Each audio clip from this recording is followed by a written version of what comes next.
ನಮಸ್ಕಾರ ರೀ. ನಮ್ಮವ್ರಿಗೆಲ್ಲ ನಮಸ್ಕಾರ. ಸ್ವಲ್ಪ ನಿನ್ನೆ ಹಿಡ್ದು ವಾತಾವರಣ ಒಂದು ಸ್ವಲ್ಪ ಚೇಂಜ್ ಆಗ್ಯದ. ಸ್ವಲ್ಪ ಸೈಕ್ಲೋನ್ ಆದಂತ ಹೇಳಾಕತ್ತಾರ ರೀ. ಅದರಿಂದ ಎಲ್ಲ ಕಡೆನೂ ಮಾಡಿ ಬರೋದು, ಸ್ವಲ್ಪ ಮುಸ್ಕಿ ಹಾಕೋದು, ಬಿಸಿಲು ಕಡಿಮೆ ಆಗೋದು, ಸ್ವಲ್ಪ ವಾತಾವರಣದಾಗ ಏರುಪೇರು ಕಾಣಿಸ್ಕೊಳಕತ್ತದ.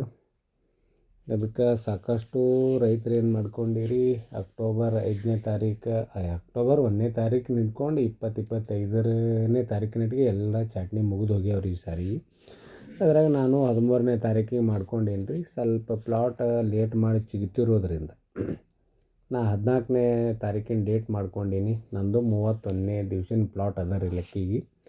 ಹಂಗಾಗಿ ನನ್ನಲ್ಲಿ ಒಂದು 10% ಆಗ್ತದ, ಒಂದು ಸ್ವಲ್ಪ ಜಾಸ್ತಿ ಆಗ್ತದೆ ರೀ. ಫ್ಲವರಿಂಗ್ ಕಾಣಿಸಕತ್ತದ. ನಾಳೆ ಅಥವಾ ನಾಡಿದ್ದು ಜೋರು ಫ್ಲವರಿಂಗ್ ನನ್ನಲ್ಲಿ ಇರ್ತದೆ. ಅದಕ್ಕೆ ನನ್ನ ಜೊತೆನೂ ಸಾಕಷ್ಟು ರೈತರ ಪ್ಲಾಟ್ಗಳು ಚಾಟ್ನಿ ಅದಾವೆ ರೀ. ಅದಕ್ಕೆ ಏನದ ಸ್ವಲ್ಪ ವಿಡಿಯೋಗಳು ಮಾಡೋಕೆ ನಮಗೂ ಟೈಮ್ ಸಿಗೋಲಾಗ್ಯದ.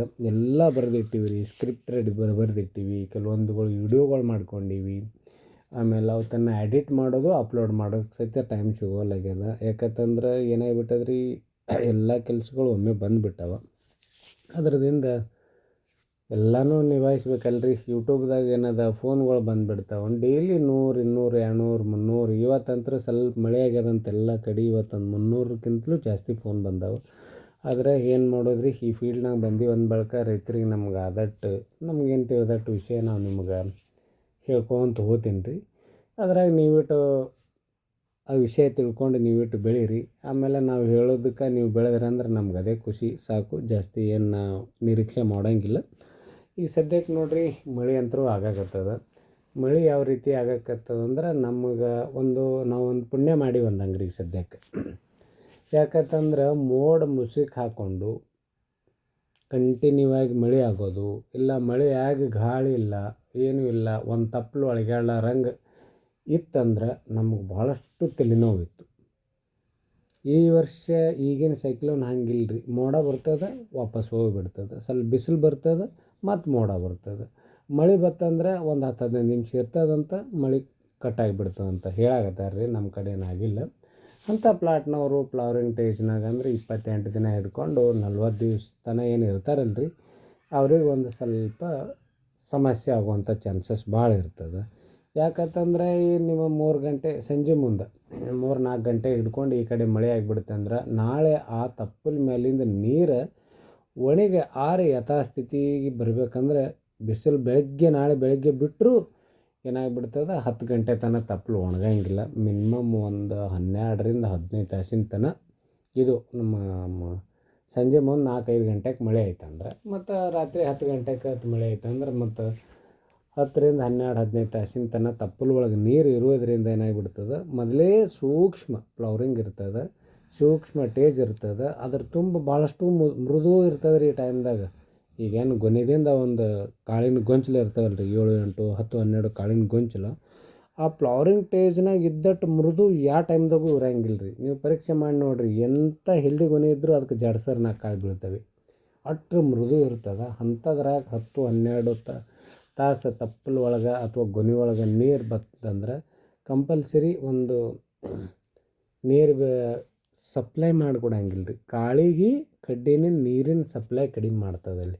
ಕಡಿಮೆ ಮಾಡಿ ಏನಾಗ್ಬಿಡ್ತದೆ, ಕೆಲವೊಂದು ಬ್ಯಾಕ್ಟೀರಿಯಾ ಇವು ಹುಡ್ತಾವ್ರಪ್ಪ. ಬ್ಯಾಕ್ಟೀರಿಯಾ ಥರನೇ ನಮ್ಮ ಕಣ್ಣಿಗೆ ಕಾಣಿಸಂಗಿಲ್ಲ. ಇದು ಚೆಕ್ ಮಾಡ್ತಾರಲ್ರಿ ಲ್ಯಾಬ್ನೊಳಗೆ, ಅದು ಚೆಕ್ ಮಾಡೋ ಮಷಿನ್ ಇರ್ತದಲ್ಲ, ಅದ್ರಾಗ ಚೆಕ್ ಮಾಡಿದ್ರೆ ಅಲ್ಲಿ ಸಣ್ಣಗೆ ಹುಳುಗಳು ಉತ್ಪತ್ತಿ ಆಗ್ತವೆ. ಉತ್ಪತ್ತಿಯಾಗಿ ಏನು ಮಾಡಿಬಿಡ್ತಾರೆ, ಈಗ ಸಿಗ್ಗಿನ ಆ ತುಂಬ ಆಮೇಲೆ ಗೊನೆ ದೇಟಿಗೆ ಏನು ಇರ್ತದಲ್ಲ, ಕಾಳಿನ ತುಂಬ ದೇಟಿಗೆ ಅಲ್ಲಿ ಸ್ವಲ್ಪ ಒಳಗೆ ಸೇರ್ಕೊಂಡು ಮೈದು ಬಿಡ್ತಂದ್ರೆ ಏನಾಗಿಬಿಡ್ತದೆ ರೀ, ಅಲ್ಲಿ ನೀರು ಡ್ಯಾಮೇಜ್ ಆಗಿಬಿಡ್ತದೆ, ತೂತು ಹಾಕಿಬಿಡ್ತದೆ. ಅಲ್ಲಿ ನೀರು ಡ್ಯಾಮೇಜ್ ಆಗಿ ಗಿಡದ ನೀರು ಹೊರಗೆ ಬರ್ಲಿಕ್ಕೆ ಚಾಲು ಮಾಡುತ್ತೆ. ಯಾಕಂದರೆ ಮೇಲೆ ಮಳೆ ಆಗಿರ್ತದಲ್ಲ, ಹಂಗಾಗಿ ಅದು ಹೊರಗೆ ಬರ್ಲಿಕ್ಕೆ ಚಾಲು ಮಾಡ್ತದೆ. ಹೊರಗೆ ಬರ್ಲಿಕ್ಕೆ ಚಾಲು ಮಾಡ್ತಂದ್ರೆ ಆಟೋಮೆಟಿಕ್ ಅಲ್ಲಿ ಒಂದು ಸ್ವಲ್ಪ ಬೆಳ್ಳಗೆ ಪೌಡ್ರ್ ಬಂದು ಏನಾಗಿಬಿಡ್ತದೆ, ಕಾಳು ಉದುರ್ಲಿಕ್ಕೆ ಚಾಲು ಮಾಡಿಬಿಡ್ತದೆ. ಈ ರೀತಿ ಇದು ಕೊಳೆ ರೋಗ ಆಗುವಂಥ ಒಂದು ಪ್ರೊಸೆಸ್ ರೀ. ನಮಗೆ ತಿಳಿದಟ್ಟು ಮಟ್ಟಿಗೆ ಇದು ಈ ರೀತಿ ಆಗಿಬಿಡ್ತಂದ್ರೆ ನಾವು ಯಾವ ಔಷಧ ಹೊಡೆದ್ರೂ ಸಕ್ಸಸ್ ಆಗಂಗಿಲ್ಲ. ಏನು ಮಾಡಿದ್ರು ಕಾಳು ಉದುರಿ ಹೋಗಿಬಿಡ್ತದೆ. ಅದಕ್ಕೆ ನಾವು ಏನು ಮಾಡಿಬಿಡ್ಬೇಕು ರೀ, ಮಳೆ ಆಗಿ ಸ್ಟಾಪ್ ಆಯಿತು.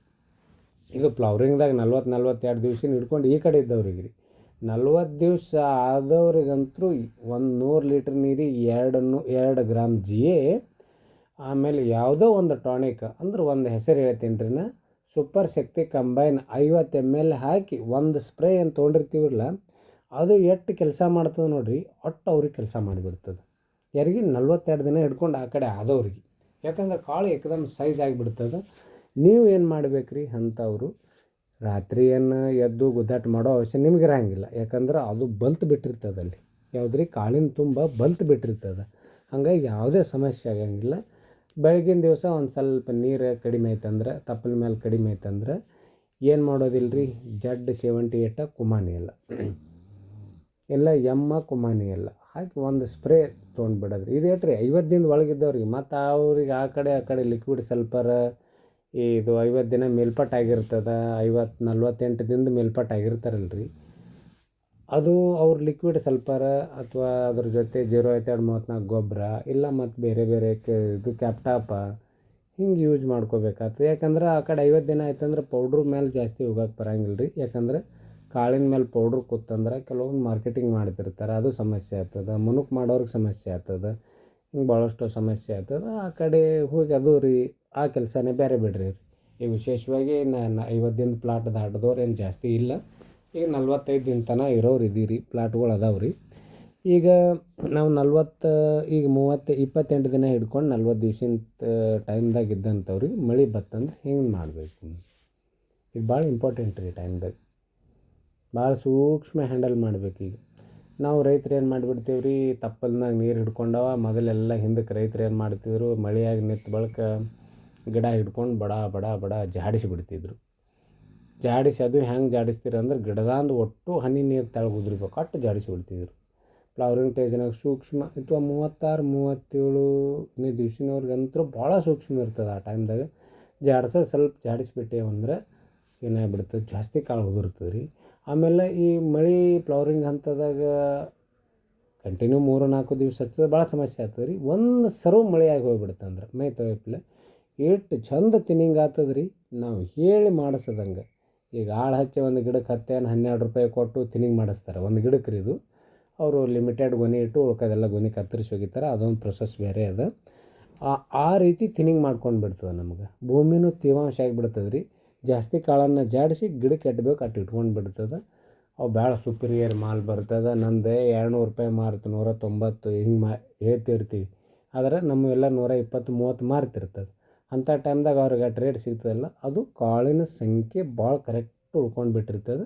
ಹಾಗಾಗಿ ಅವ್ರಿಗೆ ಸ್ವಲ್ಪ ಕ್ವಾಲಿಟಿ ಮೇಂಟೈನ್ ಆಗಿಬಿಡ್ತದೆ, ರೇಟ್ ಆಟೋಮೆಟಿಕ್ಕಾಗಿ ಬಂದುಬಿಡ್ತದೆ. ಅದೊಂದು ರೇಟಿನ ಪ್ರೊಸೆಸ್ ಬೇರೆ ರೀ. ಈಗ 28ನೇ ದಿನ ಹಿಡ್ಕೊಂಡು 40 ದಿವ್ಸಿನ ಒಳಗಡೆ ಇದ್ದವರು ಏನು ಮಾಡಿಬಿಡ್ಬೇಕು ರೀ, ನಾವು ಭಾಳ ಸಿಂಪಲ್ಲಾಗಿ ಒಂದು ಕೆಲಸ ಮಾಡ್ಕೊಂಡು ಬಿಡ್ಬೇಕು ರೀ. ಮಳೆ ಬತ್ತಿಲ್ಲೋ ಸ್ಟಾಪ್ ಆಗಿಬಿಡುತ್ತೆ. ಕುಲ್ಲ ಫ್ಯಾನ್ ಹೊಡೆದು ಜಾಡಿಸಿ ಆ ನಂತರ ಒಂದು ಯಾವುದಾರು ಎಮ್ಮರೆ ಆಗಲಿ, Z78 ಆಗಲಿ, ಕರ್ಜೆಟ್ಟರೆ ಆಗಲಿ, ಅಥವಾ ಕುಮಾನೆಲ್ಲರೆ ಆಗಲಿ, ಅಥವಾ ಇದು ರೀ ಕ್ಯಾಪ್ಟಾಪರೆ ಆಗಲಿ, ಇನ್ನು ರೋಕೋ ಆಗಲಿ, ಇನ್ನು ಭಾಳ ಅವ್ರಿಪ್ಪ ಭಾಳ ಥರ ಹೆಸರುಗಳು ಅದಾವೆ. ಹೇಳ್ಕೋತೋದ್ರೆ ಪಟ್ಟಿ ಸಾಲಂಗಿಲ್ಲ ಅದರದ್ದು. ಆದ್ರೆ ನಾವೊಂದು ಈ ಸದ್ಯಕ್ಕೆ ಏನು ಮಾಡಿಬಿಡ್ಬೇಕು ರೀ, ಮಳೆಯಾಗಿ ನಿಂತಿತ್ತು, ತಪ್ಪಲ ಮೇಲೆ ನೀರು ಐತಿ, ಗಾಳಿ ಇದೆ.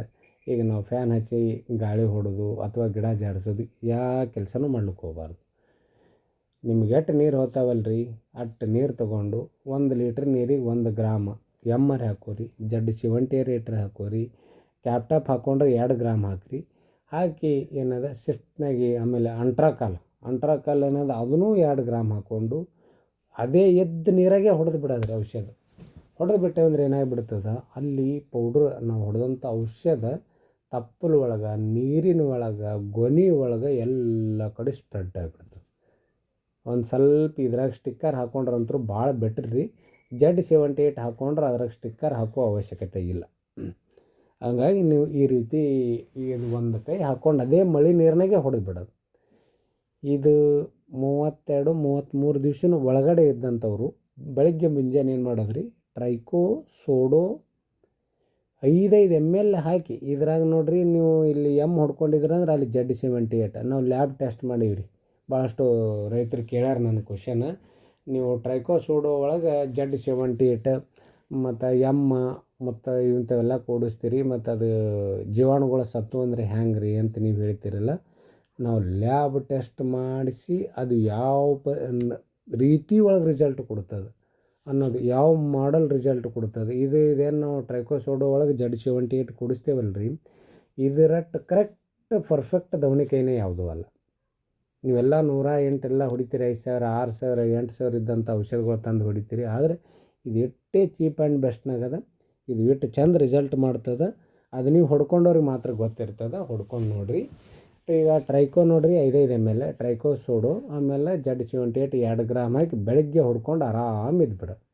ಮುಂದೆ ನೀವು ಚಾರ್ಟ್ ವೈಸ್ ಅಥವಾ ಕೊಳರೋಗ ಬಂದಿತ್ತಂದ್ರೆ ಅಲ್ಲಿ ಸ್ವಲ್ಪ ಚೇಂಜಸ್ ಮಾಡ್ಕೋರಿ. ಆದರೆ ಈ ವರ್ಷದಿಂದ ಒಂದು ಪುಣ್ಯದ ಕೆಲಸ ಏನದಂದ್ರೆ ಮೋಡ, ಬಿಸಿಲು, ಗಾಳಿ ಎರಡೂ ಅದಾವೆ, 3 ಅದಾವೆ ರೀ. ಈಗ ಇರೋದ್ರಿಂದ ಏನದ ನಮ್ಗೆ ಅಷ್ಟೊಂದು ಸೈಡ್ ಎಫೆಕ್ಟ್ ಯಾರಿಗೂ ಆಗಂಗಿಲ್ಲ. ಆದ್ರೆ ಜೋರು ಮಳೆ ಆಗ್ತಾಯಿಲ್ಲ, ಮುಸ್ಕಿ ಮಾಡಂತರೂ ಇಲ್ಲ, ಮೋಡ ಮುಸ್ಕಿದ ವಾತಾವರಣ ಅಂತರೂ ಇಲ್ಲ. ಹಾಗಾಗಿ ಮುಂದೆ 33 ದಿನ ಹಿಡ್ಕೊಂಡು ಆ ಕಡೆ ಇದ್ದಂಥವ್ರು ಏನೂ ಮಾಡೋದಿಲ್ಲ. ಅವರು ಒಂದು ಸ್ವಲ್ಪ ಕ್ಯಾಪ್ಟಾಪ್ ಜಾಸ್ತಿ ಯೂಸ್ ಮಾಡ್ಕೊಳ್ಳೋದು. ಅವರು ಟ್ರೈಕೋಸೋಡೋ ಅವರು ಕಂಪಲ್ಸರಿ ಬೆಳಗಿನ ಟೈಮ್ ಯೂಸ್ ಮಾಡ್ಕೋಬೇಕು ರೀ. ಒಂದು ಸ್ವಲ್ಪ ನೀರು ಹನಿ ಇದ್ದಂಥ ಟೈಮ್ ಒಳಗೆ ನಮಗೇನದ ಟ್ರೈಕೋಸೋಡೋ ZD78 ಆಗಲಿ ಆಗಲಿ ಹಾಕ್ಕೊಂಡು ಒಂದು ಸ್ಪ್ರೇ ತೊಗೊಂಡ್ಬಿಡ್ರಿ, ಕರೆಕ್ಟು ವರ್ಕ್ ಆಗ್ತದೆ. ಆಮೇಲೆ ನೀವು ಡ್ರಿಪ್ನಾಗ ಏನು ಕೊಡಬೇಕು ಅಥವಾ ಮ್ಯಾಲೆ ಏನು ಮಾಡಬೇಕು ನೋಡಿರಿ. ನಿಮಗೆ ಶಕ್ಯ ಇತ್ತಂದ್ರೆ ಎಲ್ಲ 10 12 15 ಎಲೆ ತಪ್ಪಲ ಬಂದುಬಿಟ್ಟಿರ್ತೇವ್ರಿ ಗೊನೆ ಮ್ಯಾಲೆ. ಈ ವರ್ಷ ಅಂತರೂ 5 6 7 ಎಲೆ ಗೊನೆ ಬಂದಾವೆ. ಎಲ್ಲರ ಬಲ್ಲಿ ಎಟ್ಟಕ್ಕೆ ಬಂದಾವೆ. ಪ್ರತಿ ವರ್ಷ 3 4 5 ಎಲೆಗೆ ಇರ್ತಿದ್ವು ಗೊನೆ. ಈ ವರ್ಷ 2 ಎಲೆಗೆ ಮುಂದೆ ಬಂದದ. ಅದು ಭಾಳಷ್ಟು ಸಮಸ್ಯೆಗಳು ಅದಾವೆ ರೀ. ಅದ್ರ ಮುಂದೆ ಬಂದವ ಅವ್ರೇನು ಅದ್ರ ಮುಂದೆ 10 ರಿಂದ 12 ಎಲೆ ಇಟ್ಕೊಂಡು ಶೇಂಡಾ ಹೊಡೆದು ಬಿಡ್ರಿ. ನೀವು ಶೇಂಡಾ ಹೊಡೆದು ಬಿಟ್ರಿ ಅಂದ್ರೆ ಏನಾಗಿಬಿಡ್ತದೆ, ಮ್ಯಾಲೆ ಮಳೆಯಾಗಿರ್ತದೆ, ಫುಲ್ ನೈಟ್ರೋಜನ್ ಗಿಡಕ್ಕೆ ಸಿಕ್ಕಿರ್ತದೆ, ಬೇರೆ ಮುಖಾಂತರ ಗಿಡಕ್ಕೆ ನೈಟ್ರೋಜನ್ ಹೋಗಿರ್ತದೆ. ಆ ಶೇಂಡಾ ಹೊಡೆದ್ರಂದ್ರೆ ಅಲ್ಲಿ ನೀರಿನ ಹನಿ ಬರ್ತದೆ, ನಿಮ್ಗೆ ಗೊತ್ತಿರಬೇಕು.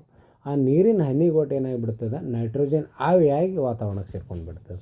ಇಲ್ಲೂ ನಮಗೆ ಡ್ರಾಪಿಂಗ್ ಆಗೋ ಚಾನ್ಸಸ್ ಕಡಿಮೆ ಇರ್ತದೆ. ಸ್ವಲ್ಪ ಇಲ್ಲ ಬಾಳೆ ಇದು ಮಾಡ್ತಿ ಸಮಸ್ಯೆ ನಿಮ್ಗೆ ಅನ್ಸಲ್ಕತ್ತಂದ್ರೆ ನಮ್ಮ ಒಂದು ಉಲಾಂಡ್ ಒಳಗೆ ಒಂದು ಸೈಡ್ 20 25 22 ಎಷ್ಟೋ ನಮ್ಮ ಕಡ್ಡಿ ಕೈಕೊಂಡಿರ್ತೀವಿ. ಅದ್ರಾಗ 1 2 ಹಿಂಗೆ ಗೊಡ್ಡೆ ಇರ್ತಾವೆ, ಗೊನೆ ಇಲ್ಲಾರ ಕಡ್ಡಿ ಇರ್ತಾವೆ. ಅಂಥನ್ನು ಏನಂದ್ರೆ ಕಟ್ ಮಾಡಿ ತೆಗೆದುಬಿಡ್ರಿ. ಕಟ್ ಮಾಡಿ ಅಲ್ಲೇ ಬಿಟ್ಟುಬಿಡ್ರಿ. ಅವಕ್ಕೆ ಜಗ್ಗಾಡಬೇಡ್ರಿ. ಸೈಡಿನ ಗೊನೆ ಎಲ್ಲ ಉದುರ್ತಿರ್ತದೆ, ಜಗ್ಗಾಡೋದಿಲ್ಲ. ಅಂಥವು ನೋಡ್ಕೊಳ್ಳೋದು, ಕಟ್ ಮಾಡಿ ಅಲ್ಲೇ ಬಿಟ್ಟುಬಿಡೋದು. ತಾನೇ ಒಣಗಿ ಹೋಗಿಬಿಡ್ತದೆ ಅದು. ಅದೇನು ಟೆನ್ಷನ್ ಮಾಡ್ಕೋಬೇಡ್ರಿ ನೀವು. ಕಟ್ ಮಾಡಿಬಿಟ್ರಿ ಅಂದ್ರೆ ಆ ಜಾಗನಾಗ ನೀರು ಪಾಸಾಗಿ ಹೋಗ್ತದೆ. ಕೆಲವೊಬ್ರು ಏನು ಮಾಡ್ತಾರೆ, ತೂತು ಹಾಕ್ತಾರೆ ರೀ ಗಿಡಕ್ಕೆ, ಬಡ್ಡಿ ಕಚ್ಚಾಕಿಬಿಡ್ತಾರೆ, ಕಚ್ಚಾಕಿ ನೀರು ಸೋರಿಸ್ತಾರೆ. ಅದು ಮಾಡೋಕೈತಂದ್ರೆ ಇದು ಬೆಟ್ರ್ ಅಲ್ರಿ. ಅಲ್ಲಿ ಸುಮ್ಮನೆ ನಾವು ಗಿಡಕ್ಕೆ ಗಾಯ ಮಾಡೋದಲ್ಲ, ಇದು ಬೆಟ್ರ್ ಆಗ್ತದೆ. ಈ ರೀತಿ ಮಾಡ್ಕೋರಿ. ಆಮೇಲೆ ಇನ್ನೊಂದು ಏನದ, ನಾವು ಮುಂದೆ ಏನದ ಭಾಳ ಉದುರ್ಲಿಕ್ಕತ್ತಂದ್ರೆ ನೇಟಿವೋ, ಬೋರಾನ, ಕ್ಯಾಪ್ಟಾಪ್, ಆಮೇಲೆ ಕಸ್ಟೋಡಿ ಅಂತದ ರೀ. ಇನ್ನೂ ಸಾಕಷ್ಟು ಅದ. ಅಂಟ್ರಾಕಾಲ, ಪಾಲಿಕ್ಯೂರ ಒಳ್ಳೆ ರಿಸಲ್ಟ್ ಇತ್ತು. ಅದನ್ನು ಬ್ಯಾನ್ ಮಾಡ್ಯಾರ ಪಾಲಿಕ್ಯೂರ. ಒಂದು ವೇಳೆ ನಿಮಗೆಲ್ಲ ಸಿಕ್ತಿತ್ತಂದ್ರೆ ಅರ್ಧ ಗ್ರಾಮ್ ml ಹಾಕೋರಿ ಪಾಲಿಕ್ಯೂರ. ಅಂಟ್ರಾಕಾಲ ಅನ್ನೋದು 2 ಹಾಕೋರಿ. ಮತ್ತು ಹಾಕ್ಕೊಂಡು ಒಂದು ಸ್ಪ್ರೇ ತೊಗೊಂಡು ಬಿಡ್ರಿ, ಕರೆಕ್ಟಾಗಿ ಹೋಗಿಬಿಡ್ತದೆ. ಯಾಕಂದರೆ ಯಾರೂ ಭಯ ಬೀಳಬೇಡ್ರಿ. ಯಾಕಂದ್ರೆ ಮೋಡ ಮುಸುಕಿದ ವಾತಾವರಣ ಇಲ್ಲ. ಮತ್ತು ಗಾಬರಿಯಾಗಿ ಗಿಡ ಜಾಡಿಸೋದು ಅದು ಇದು ಏನೂ ಮಾಡೋಕ್ಕೆ ಹೋಗ್ಬೇಡ್ರಿ. ಚೀಪ್ ಆ್ಯಂಡ್ ಬೆಸ್ಟ್, ಅತಿ ಕಾಸ್ಟ್ಲಿ ಔಷಧ ಹೊಡಿಬೇಡ್ರಿ. ಆಮೇಲೆ ನೀವು ಡ್ರಿಪ್ ಮುಖಾಂತರ ನಾವು ಏನು ಮಾಡಬೇಕು ಅಂತಂದ್ರೆ ಅಲ್ಲಿ ಒಂದು ಸ್ವಲ್ಪ ಕೆಲಸ ಅದ ರೀ. 1 ನಿಮಿಷನಾಗ ಹೇಳಿ ಮುಗಿಸ್ತೀನಿ. 0050 ಗೊಬ್ಬರ ಒಂದು ಎಕರೆಗೆ 5 kg ಕೊಡ್ರಿ. ಇಲ್ಲ ಅದು ಕೊಡಲ್ಲ ಅಂದ್ರೆ ಪೊಟ್ಯಾಷಿಯಮ್ ಸೋನೈಟ್ 5 kg ಕೊಡ್ರಿ. ಕರೆಕ್ಟಾಗಿ ಕೆಲಸ ಮುಗಿದು ಹೋಗ್ಬಿಡ್ತದೆ. ಇಷ್ಟು ಹೇಳ್ತಾ ಈ ವಿಡಿಯೋ ಎಲ್ಲಿಗೆ ಮುಗಿಸ್ತೀನಿ ರೀ. ನಮಸ್ಕಾರ.